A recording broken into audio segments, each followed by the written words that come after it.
The lights on the bridge of the New Horizon flickered again.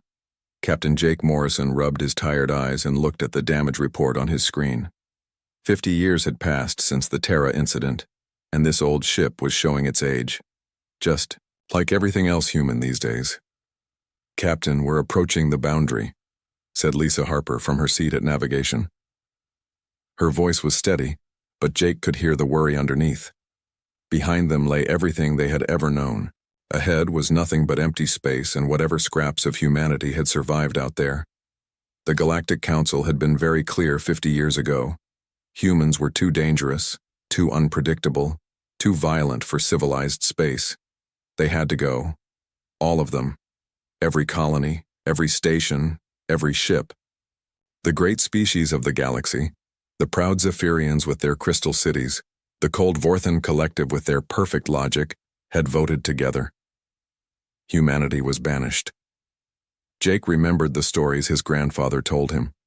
How the human ambassadors had tried to explain what really happened at Terra, how they begged for another chance, how the council members just looked at them with disgust and fear. The decision was final. Humans had 1 year to leave all council space, and they could never return. "Tom, how are the engines holding up?" Jake called to the engineering station. "Tom." Bradley looked up from his screens with a grim smile. "They're running on hope and spare parts, Captain, but they'll get us where we need to go." Where they needed to go was the quarantine zone, a vast empty region at the edge of known space where humans were supposed to stay forever. Jake had been ordered to take the New Horizon there by the last human government before it collapsed. His mission was simple: find any surviving human settlements and help them however he could. Dr. Kate Reynolds sat at the science station studying long-range sensor readings. She was younger than the rest of the crew, born after the exile began. Sometimes Jake envied her. She had never seen Earth's blue skies or walked through the great space stations that humans once built. But she also never felt the pain of losing it all. "Captain," Kate said suddenly, her voice excited. "I'm picking up something strange." Jake moved to her station. The sensor display showed what should have been empty space. According to all the maps, this region had nothing but asteroids and dead worlds. But Kate's readings showed something else. "Those energy signatures," she whispered. "They're not natural." Lisa checked her navigation charts again. "We're definitely in the quarantine zone now, Captain, but this can't be right." On the main screen, space looked empty and black. But as they flew deeper into the zone, small objects began to appear. At first, Jake thought they were just space rocks. Then he realized what he was seeing. Ships. Dozens of them. They were unlike anything Jake had ever seen. Some looked like they had been built from salvaged parts of old human vessels. Others were completely new designs that seemed to bend and flow like living things. All of them were clearly human-made, but far more advanced than anything humans had possessed 50 years ago. "Captain," Tom said, his voice shaking slightly. "I'm reading power levels that shouldn't be possible. These ships are running on technology we don't have." Before Jake could respond, his communication system came alive. A voice spoke in clear English, but with an accent he didn't recognize. "Unknown vessel, this is Admiral Ryan Clark of the Shadow Fleet. State your identity and purpose." Jake stared at the communication panel. Shadow Fleet. He had never heard of any Shadow Fleet. According to everything he knew, the human military had been disbanded after the exile. "This is Captain Jake Morrison of the New Horizon," he replied carefully. "We're carrying out orders from the last Earth government. We're looking for human survivors." There was a long pause. Then the voice spoke again, warmer this time. "Captain Morrison, welcome to the Outer Reach. Please follow the escort ships to Haven Station. There are some things you need to see." 2 sleek vessels appeared on either side of the New Horizon. They moved with a grace that made Jake's old ship feel like a flying brick. As they traveled deeper into the asteroid field, more structures became visible. What Jake had thought were dead rocks were actually hidden bases and shipyards. "My God," Lisa whispered. "How many people are out here?" Kate was studying her sensors with growing amazement. "Captain, I'm reading multiple space stations, mining operations, and what looks like farms. Actual farming platforms in space. This isn't just survival. This is a civilization. As they approached Haven Station, Jake felt his breath catch. The station was massive, easily 10 times larger than anything humans had built before the exile. It looked like a piece of space junk from the outside, but Jake could see through the disguise. Underneath the fake rust and debris was advanced technology that gleamed with power. Docking bay doors opened to receive them, and Jake guided his ship inside.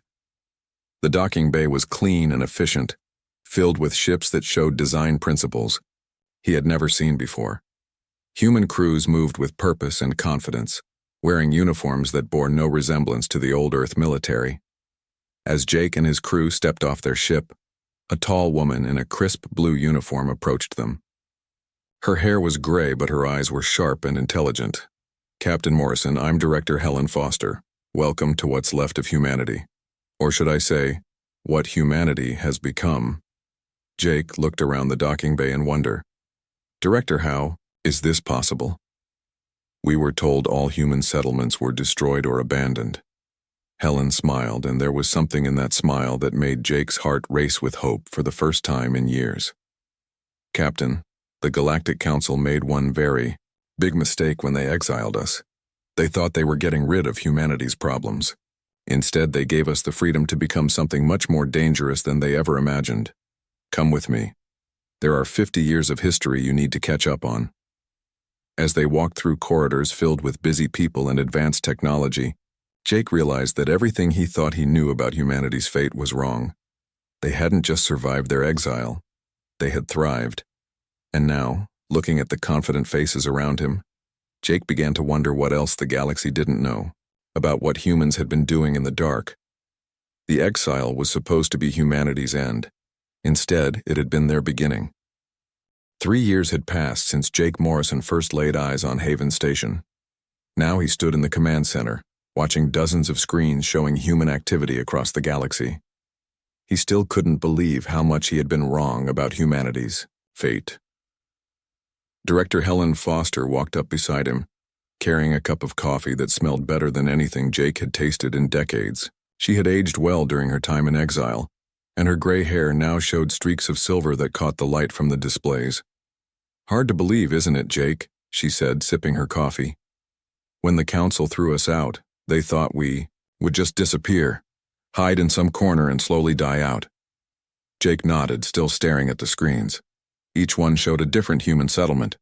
Some were built inside hollow asteroids. Others floated freely in space, disguised as space junk.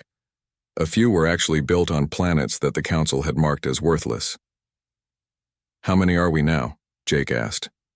"Last count was just over 200 million, Helen replied. "We've got 347 major settlements, and that doesn't count the mobile fleets or the research stations." Jake shook his head in amazement. When humanity was exiled, less than 50 million people had made it out of council space alive. Now they had quadrupled their numbers while living in secret. "The birth rate has been incredible," Helen continued. "Turns out when people have hope for the future, they want to build families, and we've been very good at giving people hope." Alex Turner approached them, holding a data pad filled with intelligence reports. As Chief Intelligence Officer for the Outer Reach Collective, Alex knew more about what was happening in council space than most council members did. Helen